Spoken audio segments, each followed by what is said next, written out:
Hello, beautiful people. Welcome to my channel. This is your girl, Mommy So True. So happy to be here. I am very thrilled to share this video with you today. If you are new to the community, please take a moment and know that you are invited to hit the subscribe button, hit the notification bell. Don't miss these weekly videos and these lives. I go live Mondays, Wednesdays, and Fridays at 7 p.m.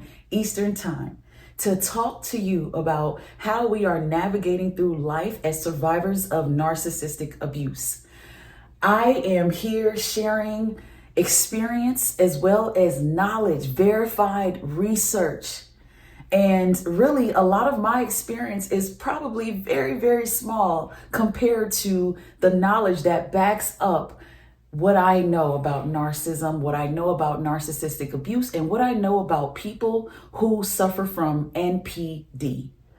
Today, I want to talk to a survivor, a thriver, who has fought who has been fighting a lifelong battle to never be like their mother because they had a narcissistic mother growing up. If this resonates with you, I'm so happy that you're here. I will ask you to hit the like button, share the content, and leave a comment if there is something on your heart that you want to share with other thrivers and survivors because of what I am discussing in this video. I do want to start by saying and sharing a few things to just make sure that we have a full understanding of what's happening when we're talking about daughters of narcissistic abuse. Because when you talk about narcissism, when you talk about abused, when you talk about victims of narcissistic abuse, how they turn out varies, because the extent of the narcissism in the parents matters. The environment that child lived in matters. So their influences, people who were positive in their life, people who were able to step in and show them, nourish them in replace of their mothers or their fathers who were narcissistic. So everyone does not turn out the same as a result of having a narcissistic mother, especially daughters. Daughters of narcissistic mothers typically grow up to be highly resilient, hardworking, extremely strong, no BS taken women.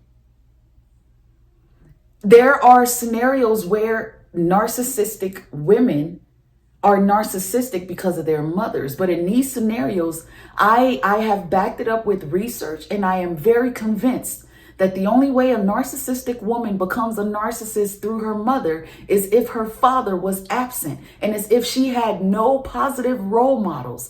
Everyone in her life were literally narcissistic with no love from a male. So she grows up to literally hate men, just like the narcissistic son hates women.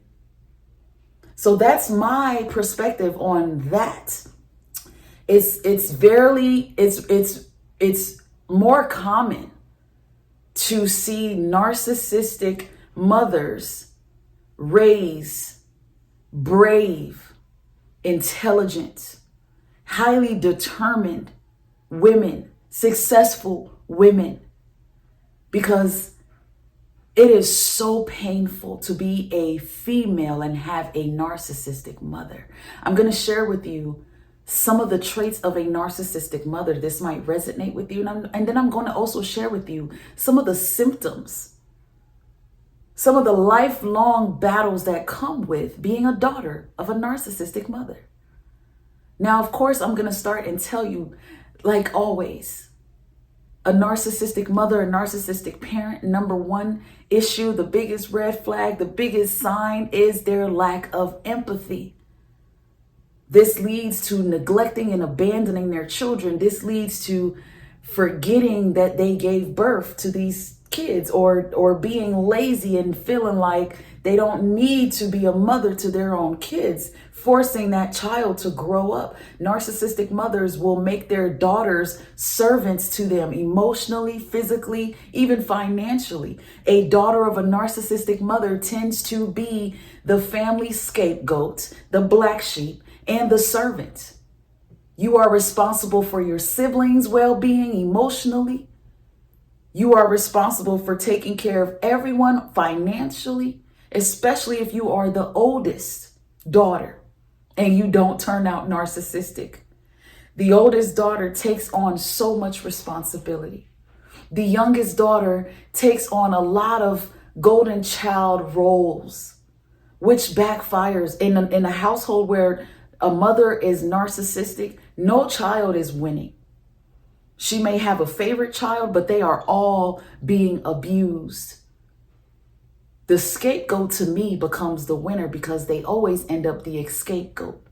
The golden child is the one who suffers the most because the mother disables them. They become very dependent on their mother's people. They become users and abusers like their mother. And if they don't get help, they become like their mother.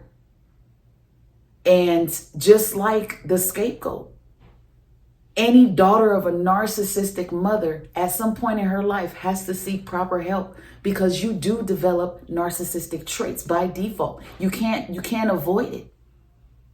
You can't avoid it. There are some things you're gonna learn because your mother has so much lack of empathy. She treats you with so much jealousy and competition. She belittles you and highly criticizes you about everything. So you learn that you're not good enough most of your life. You become a chronic, you chronically blame yourself for everything that happens to you in life. You chronically blame yourself for all of your struggles, all of your obstacles, and the oppression that you've suffered as a result of having a narcissistic mother, a woman who did not nurture you the way she should. That is a mother's job. The beautiful thing about a daughter of a narcissistic mother, just like she's a mother, so are you. You carry those nurturing traits, so you end up mothering yourself. This, I think, is what saves a lot of women who are raised by narcissistic mothers. If they are able to find and discover that they are amazing inside, that their light matters, that their feelings matter, that their emotional well-being is important, if they're able to discover the knowledge that gives them empowerment, these women are typically very, very amazing people. These women are highly empathetic women. But it has to be managed because their empathy pulls them in a lot of struggles in life, especially in intimate relationships. Having a narcissistic mother molds you to being a woman who feels like you have to mother everybody, especially your romantic partners. You can't help but to fall in love with people who are broken, because you spent your whole life trying to mother a broken mother, trying to mother a broken family. You were literally the mother of your family. This is the job and the role of a daughter who was raised by a narcissistic mother. You are forced to grow up early. You are forced to be grown. You are forced to deny the true self that you have. You're forced to live for her. You're forced to accomplish goals, to get love from her, which forces you to be an overachiever, a professionalist. Let's talk about some of the things that may confirm that your mother is a narcissist. I just want to share some of the signs to look out for. If you are someone watching this video and you're scratching your head like, I don't really know if my mom's a narcissist. I've never really thought about it because I've dated narcissistic men. I don't know why I'm still in these relationships, why I tend to attract them. I strongly believe most of us who are in narcissistic relationships, it is because our parents carry narcissistic traits. that has rubbed off on us. It has made us normalize a lot of toxic things in life. And we are battling. We are struggling in life because of this. But the truth, honestly, is a daughter of a narcissistic mother is spending her entire life fighting to not be like her mother. This is why you're going through relationship after relationship, because the relationships that you're in, as soon as they start making you feel how your mother made you feel, you run. As soon as you start to feel that you cannot trust someone with your emotional well-being, as soon as you feel you don't have psychological safety, you run, you change. You're no longer the person that the abuser thought they were in love with. So a lot of times a narcissistic woman gets faulted, gets blamed, gets misunderstood and looked at as crazy because they do not want to stay in dysfunction. They may have been attracted to it. They may have been pulled into it. But most of the time, the pain you went through with your mother has taught you a lot. You've been through hell and back, so you recognize hell when you see it. Oh my God, if this is you and if you know what I'm saying, if you know, you know. If you know, you know. And a lot of what I'm saying may resonate with a narcissistic man who had a narcissistic mother, who has grown up to be an empath, a man of resilience, a man of strength and confidence.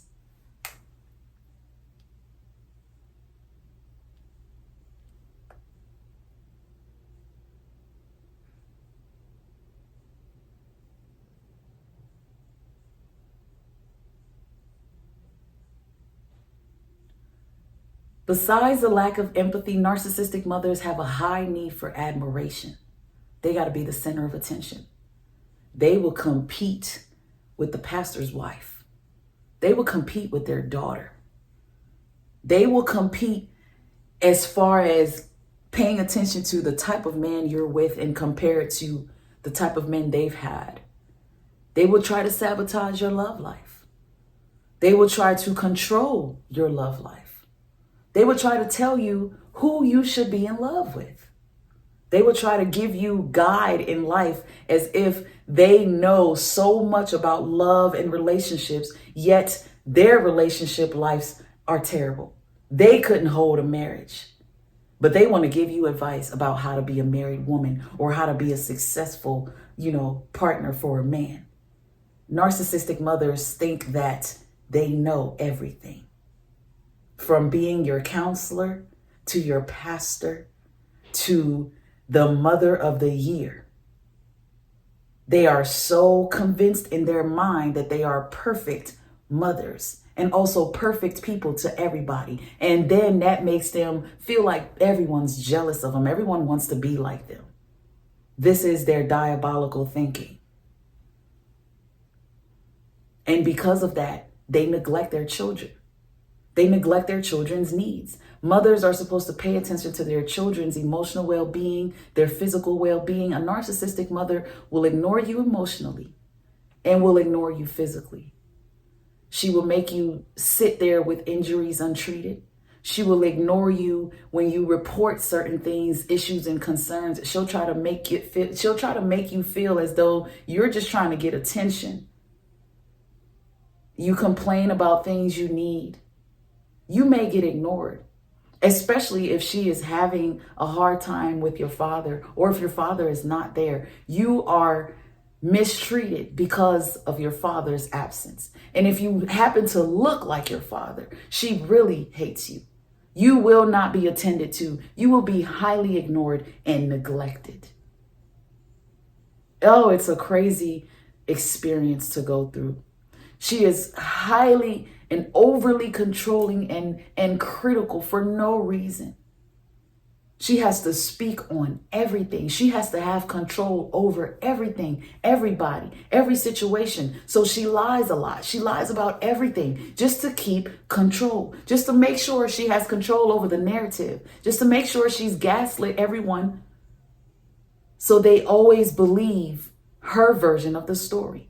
This makes it hard for daughters of narcissistic abuse to try to make their abuse known because the mother has programmed everyone in her life to believe that she is this saint, this church going woman, this Bible thumping, reading, whatever, when she is really evil. They typically are the ones in the churches. They typically are the ones talking about God. They typically are the ones taking their children to church.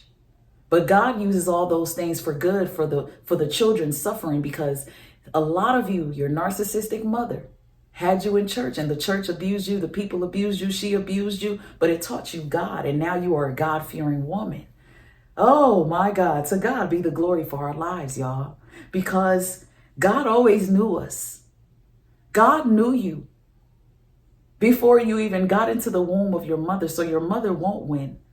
Many of you need to know that your mother is going to pay for the things that she has done to you, because the symptoms of a narcissistic mother screams demonic.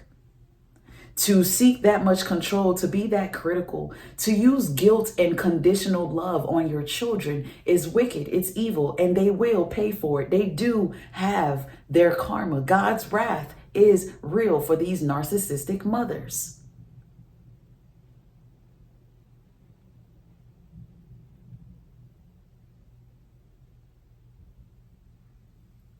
So let them enjoy thinking that they deserve special treatment from everybody, because that's the thinking of a narcissistic mother. Everybody needs to treat me like I'm gold, like I am diamond, even though I'm really a piece of shit. They will put on a show with how they dress. They got the baddest this, the biggest that, the finest this, because it's all about image. Let me make sure I control how people perceive me, how everybody looks at me. Let me make sure the whole world believes that I am the best mother in the world by putting on, a mask.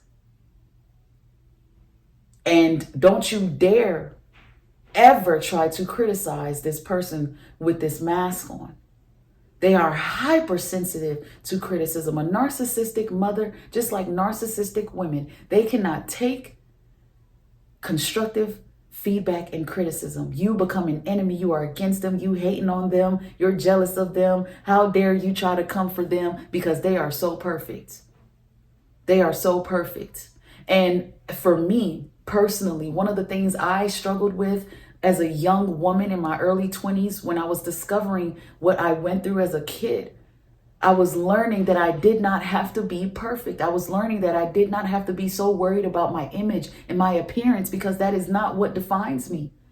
I had a mother who was mean and monstrous at home, but knew how to dress me to the T when I was going in public. And that taught me to be into myself in a negative way. I thought that before I step out, I need to look a certain way. That's why you see narcissistic mothers, narcissistic females, your narcissistic siblings, they're so into makeup. They got to put on that fake face. They can't even leave the house without extreme makeup. They got to always look dolled up, afraid to step out and be criticized for the blemishes on their face. Having a hard time being just a natural being. It's hard for them. It's tough for them. They can't do it. And just like most narcissistic women, the 4 biggest red flags and traits that they all have, number 1, it is the sexualized behaviors. Again, this goes back to the type of clothing they wear, revealing themselves, wearing a lot of makeup, using sex to seduce and to manipulate and exploit people. And then number 2, the low self-esteem, because internally inside of that narcissistic woman, that narcissistic mother is someone who's having a difficult time taking criticism, recognizing their own faults and wrongdoings, which can lead to extreme gaslighting. So because they can't recognize that they are a problem, they gaslight people. They manipulate people to believe false realities, the realities that they believe in their sick minds. Competition and jealousy. Again, a big red flag. The desire to be the smartest, the prettiest, the most successful, the most charming one in the room, in the house. That narcissistic mother gets dressed and everyone in the house must admire her. Everyone must compliment her. Her husband better say something Or she's going to be in a bad mood. She's going to ruin the event that you guys are on your way to because she was not admired. Y'all didn't take a bunch of pictures of her. She's not going to be in a good mood for the next 30 days, maybe. Y'all all going to suffer.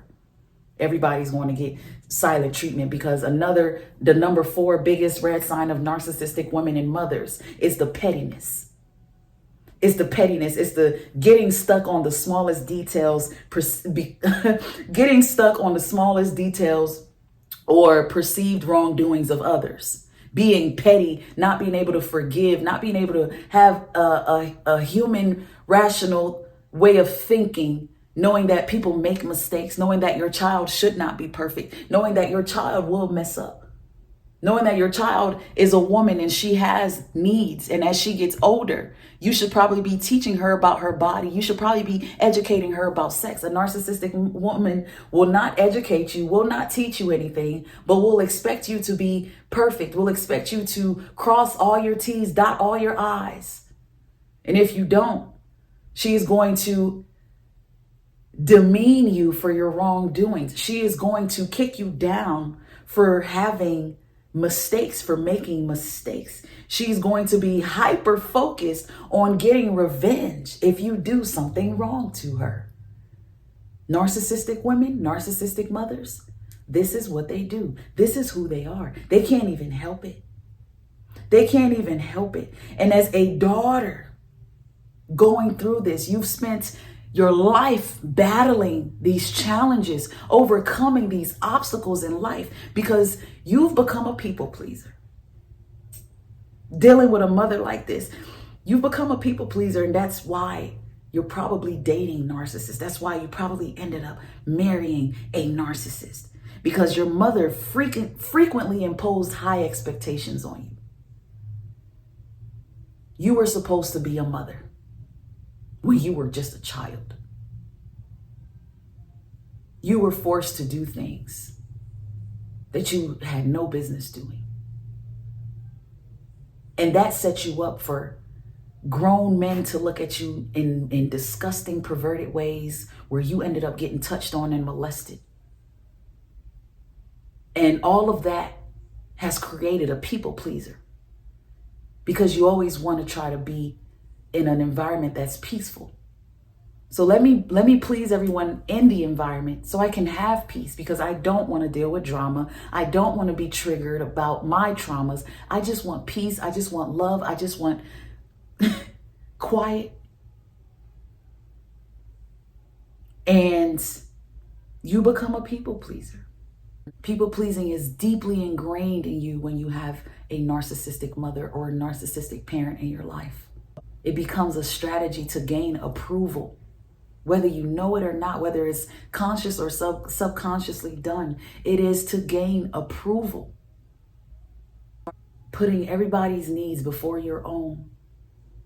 This is part of the struggle healing after a narcissistic breakup because you put that person's needs before yours. And it hurts to look back and see that you did that because it stripped you from so much time. It took so much energy and light away from you. And you are somewhere now trying to put back your life because you gave your life to someone. People pleasing is a coping mechanism for a daughter of narcissistic abuse. It's something you have to recognize and work on. The excessive need to control you and the extreme lack of empathy led to poor boundaries. Not being able to say no, even when you're not feeling like that's what you need to be doing. Feeling pressure to do things, which leads to a lot of molestation and rape for daughters of narcissistic mothers. Poor boundaries. All because boundaries were an inconvenience to your narcissistic mother or parent. You having boundaries as a kid, it was not allowed. It would have made everything a problem. So you've grown up and you have poor boundaries. Compromise boundaries even for those who had covert narcissistic mothers. And this comes from you having a challenge when it comes to establishing a clear sense of where your mother ends and where you begin. And this leads to a life where personal space and autonomy are frequently invaded. The desire to maintain peace, being afraid to say no because of the fear that that narcissistic mother has installed in you. She probably slapped you for everything. She probably kicked you for everything. She probably picked up things and threw it at you at the sound of you doing something she did not want. See, we live in a world where abusive mothers, my mother was just strict, is normalized, but it's toxic parenting. It's narcissistic parenting. To be so strict where you are harming your child, hurting your child, throwing things, that is domestic abuse. Verbal abuse is not okay when you're raising a child. Children are gifts, blessings. And narcissistic mothers make raising a child like a death sentence, like a prison sentence. They get you and then they slap a sentence on you, put you behind bars, and they treat you like a dog. And it leads for you to become a person in this life battling a lifelong battle of, I don't never want to be like my mother. I'm going through all these things. I have chronic self-doubt due to a deep history of being devalued by my own mother, being undermined by my own mother. The persistent insecurities that I seen that was displayed and projected on you, which has led to a lifetime of decision making that you've always questioned. Couldn't make decisions without being absolutely sure about it. The depthness of self-doubt coming from narcissistic abuse with daughters. The in-depth of the self-doubt, it is a reflection of the constant criticism and the lack of support that you've dealt with growing up. Your narcissistic mother has been shaping your inner voice to be critical, to be skeptic. So you're always questioning yourself. You've lived a life questioning yourself. Breaking these cycles require a foundation of self-love, self-compassion, seeking relationships that will affirm and validate you. The reason why daughters of narcissistic mothers have a hard time settling for people who are not in alignment with their life is because they need people who will validate them in a healthy way. People who will understand their experience and not use it against them. People who will know that they have endured such emotional abuse and damage that they need so much unconditional love because their intentions, their hearts, their desires, their visions are real. It's pure. They're good women. They're good men. They're empaths. They've just been living a lifetime battling, trying not to be like their mothers. When I was younger, I suffered from the intense fear of being abandoned. So I got into relationships early because I thought that I needed that.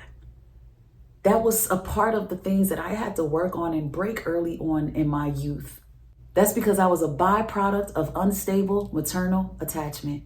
That fear of abandonment is where anxiety and disorders come in at. The fear of being left alone and the need for reassurance, professionalism, coming from the pressure to meet unattainable standards from your narcissistic mother.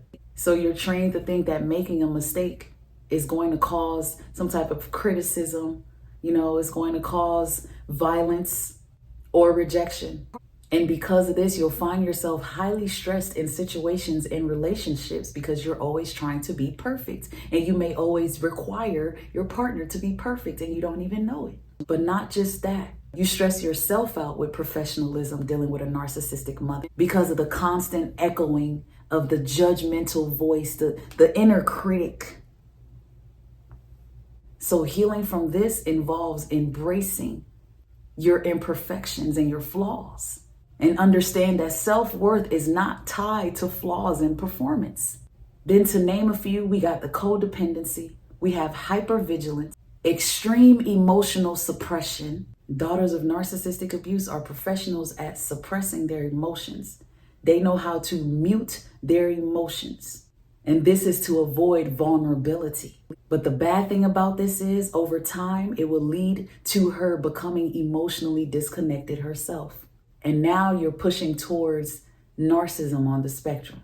Issues with being vulnerable in your relationships, fear of being intimate, having issues with trust, because you have a belief that showing vulnerability makes you weak, and always expecting rejection or manipulation. This video is just me really introducing to you what it looks like to be a daughter of a narcissistic mother, and how you've spent your life, or you have been spending your life, fighting to never be like her. That's why you're here now watching this video, because you are that daughter who is wanting to heal your life. Therapy is there. Life coaching is available. For those of you who don't know, I'm certified. Reach out to me if you need to work on breaking the bondage of being birthed and raised by a narcissistic mother and tapping into yourself. To heal from this, you need to cultivate self-care. You also need to educate yourself. And if you can, build a support system. And the last thing is practice a lot of mindfulness. There's a lot of thrivers who have been doing this, have done these, have taken these steps because they are victims of narcissistic mothers. And if that is you, I'm so proud of you. Keep going, keep thriving, because I know what a struggle has been. I know what a struggle it is. And so I'm here to encourage you, support you, and validate you. Thank you for watching this video. Until next time, guys, keep thriving, stay blessed, and stay true. If you need any information on reaching me, booking coaching sessions, purchasing merchandise, all of the details is in the description box for you below. Don't forget, like, comment, and subscribe. Until next time, guys, see you later. Bye.